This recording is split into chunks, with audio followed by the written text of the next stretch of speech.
course, we don't want you to forget to tune in to Fox Business's next Republican presidential debate. It's just tomorrow night. The remaining GOP candidates will take center stage in South Carolina.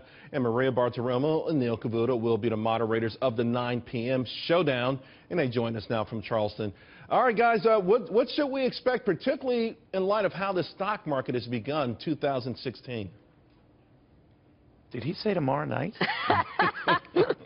Oh, my God. You may want to mark your calendar, Neil. Yeah, tomorrow night. Yeah, I got to write that down. This darn thing. All right. Look, it's amazing that, the market has performed the way it has in 2016. Right. And it basically opens the door to a whole new conversation and angle about what's going on with this nervousness. Why is the economy coming in even worse than even the predictors were looking for?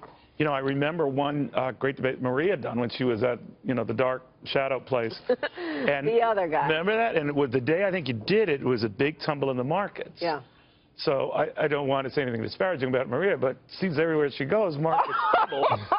And I'm just thinking to myself, holy cow, I mean, look what's going to happen here. We've got this major sell-off, and a lot of people, I think, have been telling us, it's a backdrop to something more worrisome. So I have a feeling it might come up. Look, Charles, you've been out there among the people talking about the fact that the Federal Reserve is not going to be able to raise interest rates all that much because the economy is just not seeing the kind of traction that a lot of people thought. So you were right, and now we're seeing it play out with about $1 trillion in market value so far this year. We're at so $2 trillion. Sure, that is going to be one of the topics. We're near $2 trillion, and I think too, guys, the people invested in the market knew what we're seeing today already, because coming into this year, most stocks had already entered a bear market. You just had a few big names that masked it all. Now the mask is gone. It's there. And we know also that the situation over and what's happened in Iran, of course, the rise of ISIS, terror incidents around the country and around the world. I'm beginning to wonder, we know GOP voters are most concerned about national security, but I would not be surprised come November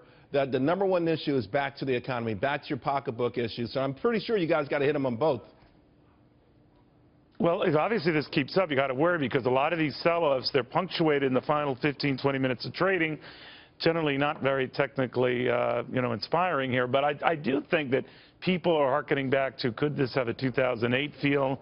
I mean, these are worthy issues, the candidates, because if it does ever, God forbid, get into like meltdown-itis here, then you got to say, what would they do to deal with that? Yeah, look, I would say, Charles, it's all of the above, right? I mean, I feel like in many cases the world is on fire, frankly, and I don't think I'm over, I don't think I'm exaggerating on that when you consider the fact that the Middle East is seeing an even worse situation than just a year ago, with the Saudis and the Iranians at each other, and other Middle Eastern countries basically, cutting ties as well. And then you've got ISIS, and then you've got the worries over national security. And they all seem to come together, exploded together at the exact same time. Yeah.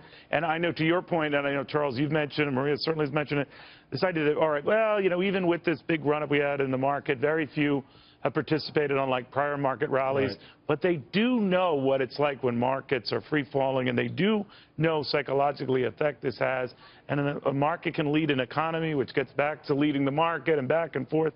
And it could spiral out of control. Yeah, I mean, I would point out that, it's a big week for earnings, right, Charles? So we'll see if we get those bank earnings, Thursday, J.P. Morgan's reporting, if that can come out and perhaps maybe beat expectations or put some, stability in this market, which, of course, is showing not a lot of. And then you got to raise the issue, and it's not a right or left issue, I think. I mean, if we run into what President Bush had run into in his final year in office, then what do you do? Now, then, of course, it was so massive and the meltdown so all-encompassing that the government intervened, and we know back with the failure of brokerage houses. I'm not saying we're anything approaching it. I hasten to add that.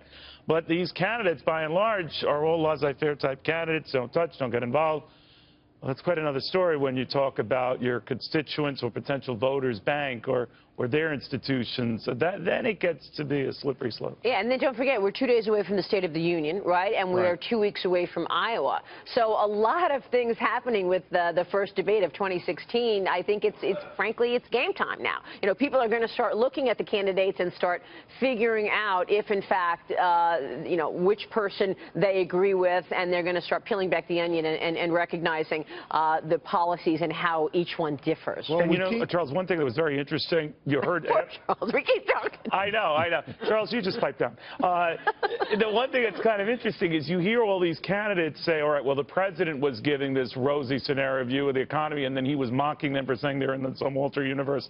And along comes this real universe of real selling, of palpable layoffs, of complete, capitulation among energy stocks, energy companies, 2/3 of whom could be out of business, according to one report. These are very real fears, and I'm sure a few of these candidates are going to come back and say, well, so much for our fiction, Mr. President. Yeah, guys, and the thing is, Marie, you just brought it up, it's crunch time. For a number of these candidates, it's do or die. Absolutely. I think the audience wants to see the onion peeled back. In Wall Street and in the business world, CEO has two meanings. And when things are great, as chief executive officer, when things get shaky and you got to calm down the troops as chief excitement officer, I want to see both tomorrow. I want to see, listen, we got the rah-rah stuff. I know you want to make us great. Every one of them does. But how will you make us great again? We need some details on that.